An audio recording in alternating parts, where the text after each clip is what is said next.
Shout out Without Trying. Shout out Without Trying. Big shout out to Without Trying. Withouttryin gang. But I thank her for the 10. I mean, Yeah. It helps out a little better than what you was going, than what you had, what you did have was I nothing. had a box spring, a middle pole, and carpet across it, and I was up in it. It was like the worst bush shelter you'd ever seen in your life. Right. Damn. But it man. made do. It kept me warm plenty of nights.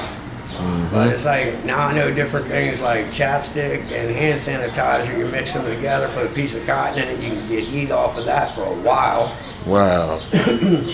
Excuse me. There's a lot of little things. You Little can do hacks. that. Yeah, I didn't know about that one. Oh yeah. Because the chapstick's like a base beeswax.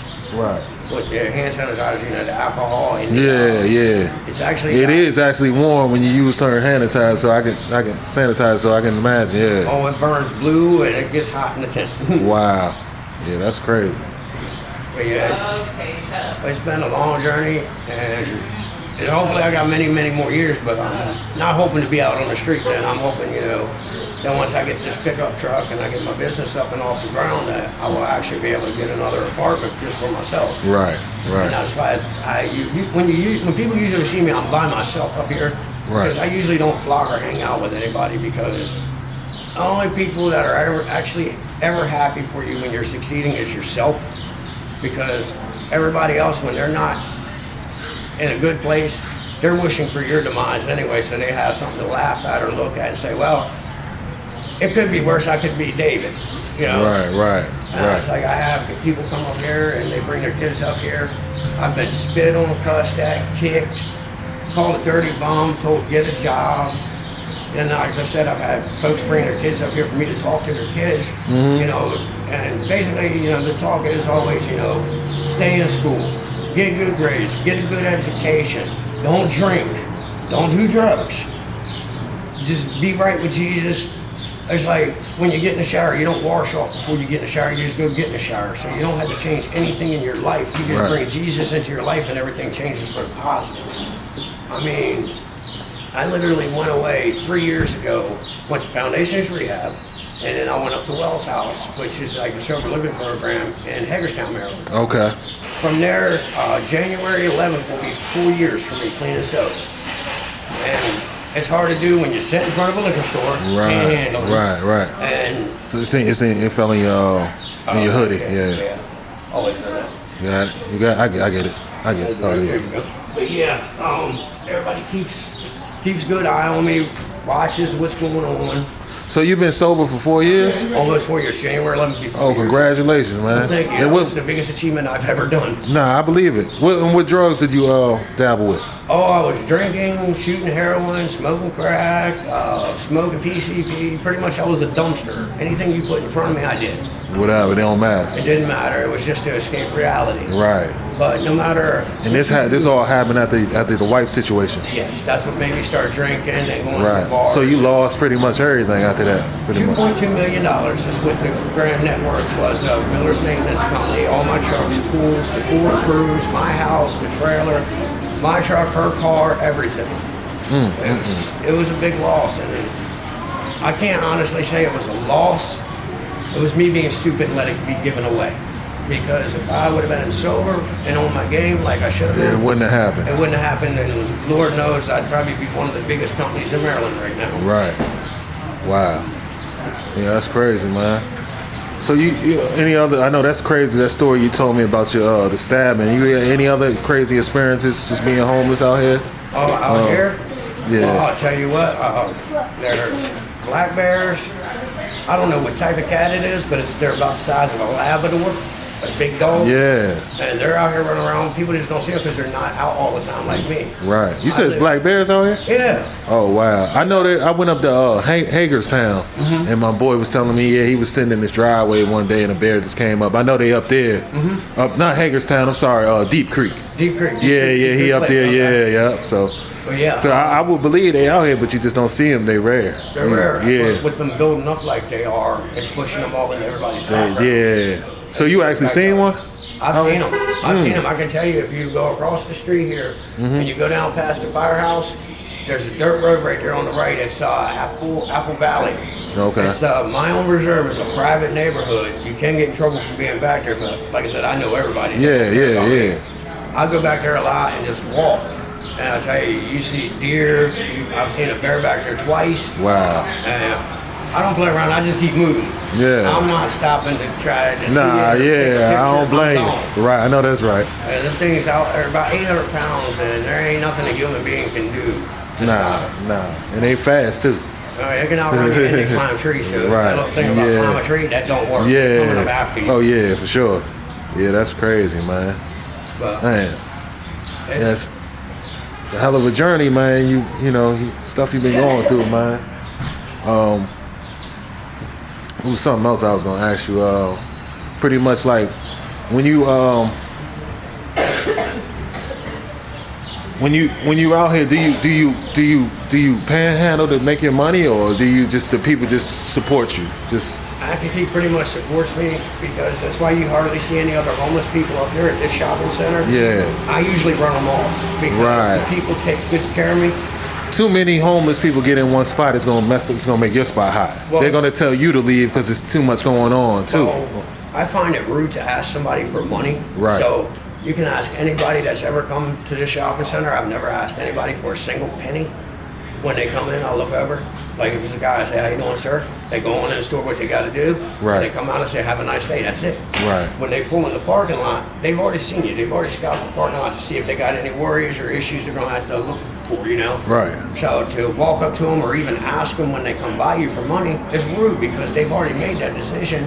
And plus, as soon as you ask, it's done. Right. First thing you hear is, "Oh, I carry a car." But if you're just polite and just there, they know what you're doing. They know why you're there. They know, like with me, they know I'm homeless, so they already know. They walk by, "You be ate? No, here, go."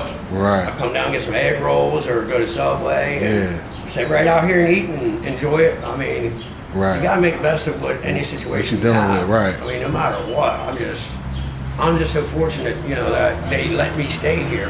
I mean, I've got permission from the owner of the shopping center to be back there in the tent. Right. And that's a big thing because usually they will run everybody off. Right. And it's like everybody, like I said, knows me and make sure I eat every day. I've got folks that come up here every day just to make sure they see me, that I'm here and that I'm alive. You know, That's what's up. I've Yeah. never felt love like this, not even growing up, that I feel in this little town. Right. All right. Well, I don't want to jump subjects, but like you was talking about when you was in military, right? Yeah. Another guy I was telling you earlier was telling me about the sand dunes and stuff Yeah. popping up. You was telling me you seen some similar stuff. Oh yeah, there's things over there that will actually grab you and yank you down. YouTube don't really like too much of this stuff, but like I know Oh, yeah, I edit it, try to edit it out a little bit if I could, but Gotcha. I want to post the full thing. You know what I mean? When you'd be walking through the desert, you would step into what would be felt like quicksand. And is this information that he told y'all? Yeah, they're supposed to pretty much tell. Basically, we've all had to sign papers stating that we Right. cannot speak about it. Right. Because they can bring us up on And charges. another question I got too is, why are so many people that get out of the military end up homeless? Because our government does not give a shit about us. They don't at all.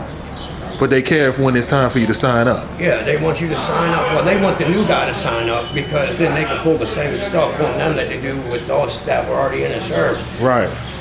Their best trick is to get you to do something or put you in a situation to where you have to do something that's not part of the orders, and then you get dishonorably discharged for behavior unbecoming. Right. And you lose your benefits, you lose your pay, you lose any help that you could get, you don't get to go to the VA or anything. So that's the way they keep money in their pocket instead of worrying about paying us. Because like with me, with my clearance and my rank, Right. I would have been making dang near $5,000 a week if I'd have kept with it. Wow. I wouldn't have had no worries. I wouldn't even have had to open up Miller's Maintenance. I could have just Right. sat on my butt and done Right. nothing and went fishing all day. Right. But the government is about themselves, and people will slowly learn that. Because if they open their eyes, they'll see, I mean, why are we risking nuclear war with Russia helping Ukraine when Putin's already said if it doesn't stop, he's going nuclear?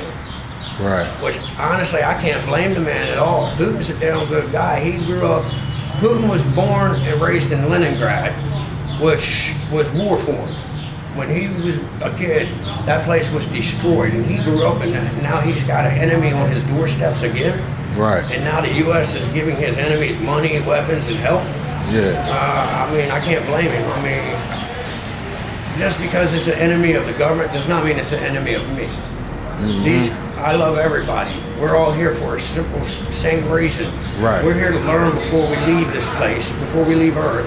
It's like the Bible, basic instructions before leaving Earth. It's not... every day is a life lesson. Yes, every day. You pick up something from everything, and the best thing to do is find that silver lining. Something might happen that you don't like, or you might break your foot or something. But you know what? Later that day, you could have been walking and got ran over by a car, but now you got a broke foot, so you weren't there at that time to get ran over, so that broke foot saved your life. Right. That's God telling you slow down. Right. Everything happens for a reason, and everything is timing. If the Earth was 5 more feet towards the sun, we'd be a ball of flames. If we were 5 more feet further out, it'd be an ice planet. Our good Lord, He's perfect in every way, because He's created this planet for us to live. And the government is controlling us by, work, home, work, home, work, home, having to make that money to pay them bills. So as long as you got bills, your eyes are closed because you're going to work home. You're not seeing the big picture of what's going on around you. Right. Me, I've got a lot of time to sit back and think and look at everything and watch what's going on. Right. I mean, it's like when I got stabbed, the day before I sit here and I talk to a lady up here, I'm going to leave her nameless because I don't... Yeah, no, that's, I don't want to put She's nobody... religious like me, and she also thinks that it's coming to where we're going to have civil war and it's going to be all out. We're trying to survive here. Yeah. And it's coming. It's coming. Right. That's why they wanted all of the, every citizen of the United States at one point in time, it was okay to go buy guns and all that, because the more guns we have here, the less worries that somebody else is going to come over here. They've had videos before on YouTube where they've asked, like, Russians, Germans, and all that, do they ever want to come and invade here? And the answer is no, because on the average, there's 3.1 guns per person in the United States. And a lot of other countries, they don't have guns in their homes, period. The military and the police are the only ones that have guns there. So if they come here, they know they're in for a big old fight. But it's like the military, the technology that they have are your iPhones. They were developed back in 1964. That's how old technology is. So that tells you what they're hiding from us now. Because if they let us advance, they lose control. Yeah. Because we won't need them. Right. And that's basically what it is. I know I'm risking everything on what I'm talking about out here. That's why I'm looking around, because you never know. Yeah. I be on point too. If you see me looking at this, that's just me. I be on point too, man. I just mess around this. Yeah, because when you sign the papers of confidentiality and you can't speak on it, yeah, they really mean it, and it's not going to be like they're going to take you to court and sue you. Right. They trying to come find you. Yeah. Right. You just never going to be seen again. And that's happened many, many, many times. I mean. So getting back to that. Yeah, I ain't mean to. But about the sand dunes and stuff, we kind of lost track. But about that. Like when you're walking through the desert, like you would step into like what would be like almost like quicksand, but there would be something that would grab you and yank you down. Right. We used to throw grenades down there and kill them. Okay. But that was one of our fun things over there. And what's the weirdest stuff you done seen out there, like far as that? The weirdest stuff, it was called the Kandahar Giant. It's called what? The Kandahar Giant. It's in a mountain range over in Kandahar. 2 other platoons went over there on scout missions looking for ISIS, and they come up missing. So they used their trackers and they sent us over to go find them. Okay. The unit I'm gonna leave undisclosed. You could probably find it on the internet. So you using the Army, Navy, or what was Marine it? Corps. Marine. Okay, got you. All right, my bad. No, go ahead. Division 2, Unit 6 of the 0317, Recon Scout Sniper. When we got over there, we followed the GPS tracker and it led us to the mountain range, and there was cave system there. This thing coming out of there was about 15 foot tall, long red hair, looked like a human. It was on 2 legs, huge as shit. I mean, looked like a wrestler, but 15 foot tall. Stabbed the sergeant with the spear, and we started unloading on him. Small arms fire would not take it down, so they started shooting it with the 50 cal. 3 minutes later, it finally dropped to the ground. Half its face and jaw were blown off, and it was still trying to fight. What? After we contained it. So like a superhuman, it wasn't even human. Well, something that big is more stronger than you can think. Yeah. I mean, that thing could probably pick up a bus and throw it. I mean, it's big. Yeah. But we They can knock down a bear, pretty much. That thing. Yeah, that thing will punish a bear. The way you did 50 cal, like yeah. a polar bear. Not Right, a regular bear, the right. biggest bear, the polar bear. Right. Because polar bear is like 16 foot tall. No, I'm saying that's what I'm saying. It'll punish one. That thing will yeah. punish bear. Yeah, right. It's like when we loaded it onto the pallet and it was laying down on its side. Of course, it was already dead. Yeah. Before we covered it up, when we were walking over to put the tarp up to it, and I stepped up onto the pallet, his shoulder was about right here on me from the ground. Wow. And this thing was laying on its side. So you're talking from here to here was here to me, off the ground. That's how big this thing was. 2 rows of teeth. Didn't speak any language that we could even understand. Not armed or nothing, just straight. Oh, it had a spear, and when we went inside the cave system to see if we could find anybody, because the trackers were leading us in there, Right. we found boots, pieces of uniforms.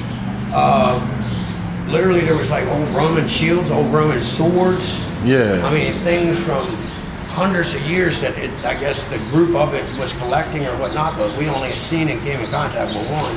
And, you know, just like the human race ever, you know, if we can't contain it, control it, we kill it. Right. So they had us